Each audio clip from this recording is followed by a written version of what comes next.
ভিন্ন ভিন্ন গাড়িতে যাত্রী সেজে অভিনব কৌশলে গাঁজা পরিবহন, র‍্যাব 5-এর জালে 4 মাদক ব্যবসায়ী। আপনি দেখছেন জিবিসি বাংলা সত্য ও ন্যায়ের পথে।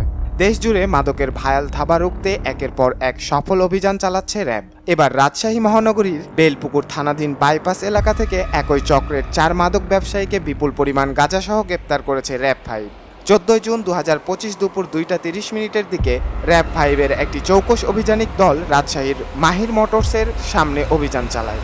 এ সময় একটি সিএনজিতে থাকা 4 জনকে আটক করা হয়। তারা অভিনব কায়দায় যাত্রীবেশে ভিন্ন ভিন্ন পরিবহনে মাদক বহন করছিল।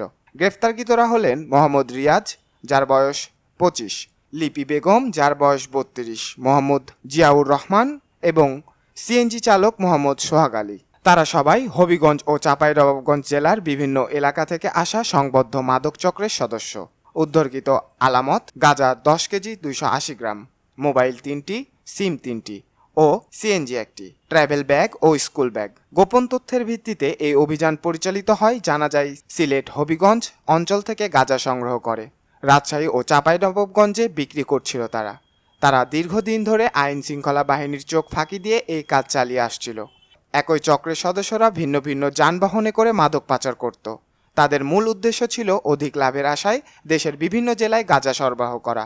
আটককৃতদের বিরুদ্ধে বেলপুকুর থানায় নিয়মিত মাদকদ্রব্য নিয়ন্ত্রণ আইনে মামলা দায়ের করা হয়েছে।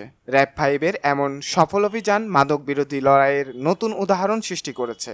এ ধরনের চক্র ধরা পড়া মানেই সমাজ ও যুব সমাজ এক ধাপ নিরাপদ হওয়া। আপনারা দেখছিলেন জিবিসি বাংলা সত্য ও ন্যায়ের পথে। ধন্যবাদ।